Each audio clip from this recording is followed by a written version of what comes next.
If you do not have a sales team inside of your business that is able to bring in predictable revenue on autopilot, I guarantee you that you will not get past $10,000 per month. If you want to scale past $10,000 a month, you need to focus on building a high leverage sales team. If you are handling the entire sales process as the business owner, you literally cannot scale your business as you are focused on low leverage tasks. So if you haven't watched any of my videos, my name is Dylan Rich, the SDR Whisperer. Literally what I've done for the last 12 years, I've worked in sales, I've been a manager of sales teams, I've been a director of sales, and now my core business model is training and getting salespeople hired within businesses. So I've done this literally over 350 times. Let's get into it. You want to build an appointment setter or an SDR team first. So that is going to be a junior type individual, someone who's just getting into sales or has a few months of experience. This person is not going to be a $10,000 to $15,000, $20,000 a month employee, so it's going to be worthwhile for the business. You also can have a very high structured commission model. So, not 100% commission if they're doing cold calling, doesn't really work too well. But if you have some sort of base, $1,000, $2,000, $3,000 a month, and then you pay the SDR for every qualified meeting they put on the calendar and shows up to that meeting. It's a really easy way to predictably scale your business, because if you understand as a business owner, what is my cost per acquisition? What is my cost per call?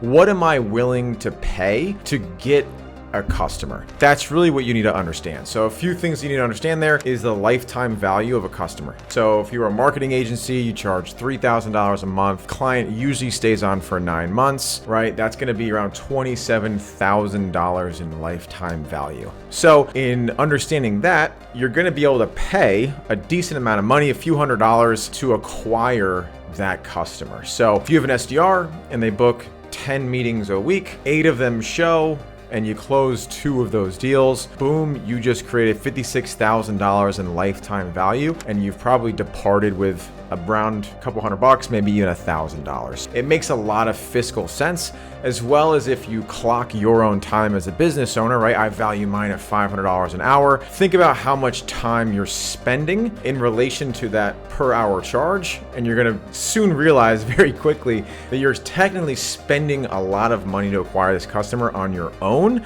and it's better to delegate to another person because their 100% focus will be on this task.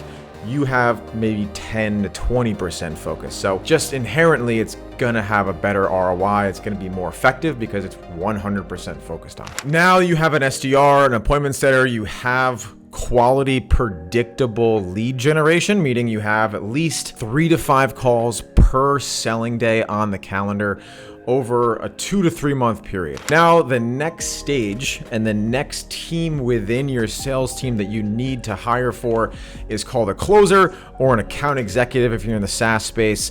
That's the person that's going to take that booked call. They're going to have that higher leverage conversation and ultimately close that prospect to become a customer of your business. Now that you have meetings, you want to hire someone to take those meetings and then ultimately close the business. So the really cool part about this is that, being a business owner at $10K a month, when I was growing up to $30,000, $50,000 a month, right? I was able to hire a closer, a dedicated full-time closer. And essentially all I had to do was generate leads, do marketing, and really be able to focus on my product, my offer, my fulfillment, my customer experience, and that grew us from $50,000 to $100,000 to $150,000. Being able to focus your time on higher leverage activities. So marketing is a really good understanding of this, right?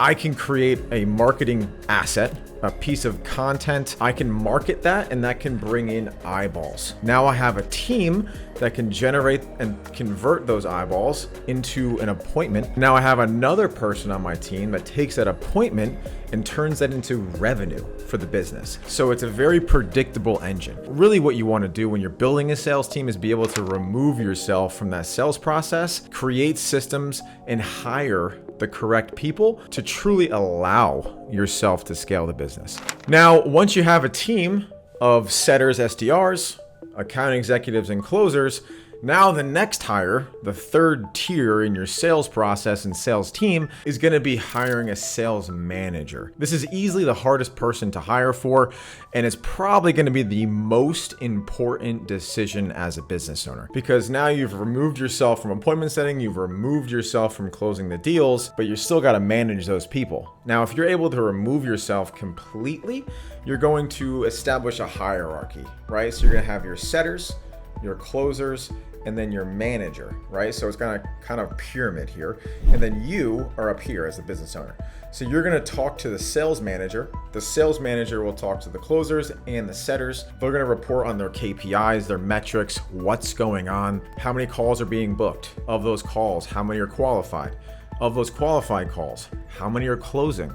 What is the average contract value? What is the average cash collected? They're gonna be able to be your single source of truth to you, the business owner. So you can just talk to one person now, and then that information gets distilled and brought up the chain of command to yourself. This is the really fun part. Now, if you're watching this far in the video and you're like, this sounds great, Dylan, but how the hell do I find appointment setters, closers, and sales managers, right? When you're looking, and you got to understand that there's different traits, personality types for each type of role. So if we start at the bottom, we talk about setters, right? This is a more junior level person. This is someone who's fresh, maybe out of college, they're young, they're hungry. That's really the biggest qualities that you need to look for. So a lot of people get this wrong when they hire a setter. They're like, I need a setter that's, worked in my industry, who's had experience, who has 2 to 3 years of selling experience. Sorry to break it to you, but an appointment setter shouldn't be an appointment setter for any more than 12 to 16 months. If they are, major red flag, because they're not able to ascend in responsibility, they're not able to grow as a human being, and they might not be coachable. Don't do that. So when you're hiring for a young person in sales, you really want to focus on their hunger, their tenacity, their willingness to learn, and their willingness to be the best and do whatever it takes. Because as an appointment setter, it is a grind. It's mundane, it's monotonous, it's a lot of the same thing. It's a high volume game, a lot of negativity, hang-ups, no-shows. So you need to make sure you're hiring someone who's hungry, tenacious, and is willing to do whatever it takes to be good at this job, because they want to ascend within your company and become a closer and possibly a sales manager. Another key point is culture. As a business owner, you're building a team, you're building a company. Culture is very important, right? They need to mesh with the other parts of the team. They have to have the same ideologies, the same beliefs. You got to be able to have a beer with this person, right? You're going to be working, they're going to be pretty much responsible for growing your company, right? An appointment setter is the lowest junior level person, but they're probably the most important, right? Because you can't have closers and sales managers if you have no appointment setters and you have no meetings on the calendar. It all is kind of a house of cards and tumbles on one another if you're not having a predictable lead generation system. So the next role you need to hire for is a closer. Now, if you can do it, having setters in the beginning and then being able to promote a setter into closer is going to be your best closer. But if you're looking to hire a closer outside of the organization, the biggest thing is track record, right? So this is where experience and background does make a lot of sense. You want to be able to take a closer who's sold at least the same ticket value, right? So if you sell a $10,000 product, having someone who's only sold like a $250, $500 product probably won't translate too well. They got to be able to deal with high ticket values. You also want to make sure that they've spoken to the type of person that you sell to. So if you're selling to a chief marketing officer, having experience selling to marketing individuals, really helpful there. And then sales managers, a lot of people get this wrong. Your sales manager should not be your top performing closer, because a closer is a shark. They are somebody who hunts and kills. A sales manager needs to be someone who's a little bit selfless, because they're removing themselves from the closing cycle and they're evaluated and paid on the performance of a team. So you need a coach. A sales manager is more of a coach than a salesperson. There's somebody who's able to hire talent. They're able to grow and cultivate talent within your organization.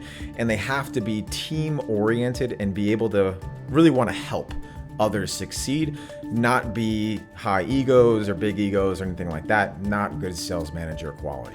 Now, a really important thing is like when to hire these individuals. So an appointment setter is someone you can hire right off the bat. They're gonna be able to do cold calls, cold outreach, or if you're running paid ads or create content, you have inbound leads.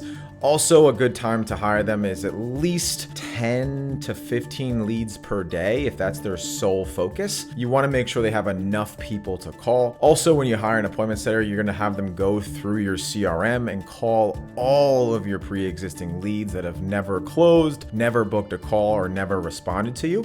That's going to be the lowest hanging fruit. It's going to get them trained, and it's going to be some good live reps. When you want to hire a closer is when you're having at least 3 calls per day predictably on the calendar, at least 15 calls a week, because with show rates, qualified call percentage, and close percentage, they need to earn a living, right? So a big thing to think about is, do I have enough tasks, enough volume for this person to do on a day-to-day basis to make enough money that they want to make? And then when the time to hire a sales manager is when you have at least 3 to 4 people on the sales team. They're gonna need one-on-ones, they're gonna need weekly calls, they're gonna need somebody being the eyes and ears for that business, so you can remove yourself from the sales team almost entirely. Now look, if you want to hire sales talent, you don't want to do it on your own, I can help place trained appointment setters and closers into your business. That's what I do, is I train and cultivate sales talent,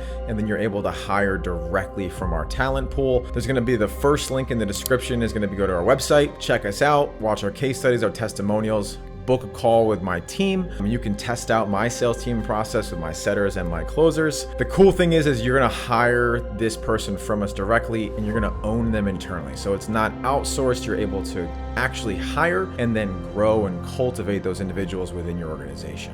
And if you want to get a sneak peek at the cold call script that we use internally to book over 157 appointments every single month, hit the link on the screen or the second one in the description. That's it. Best of luck. See you in the next video. Peace.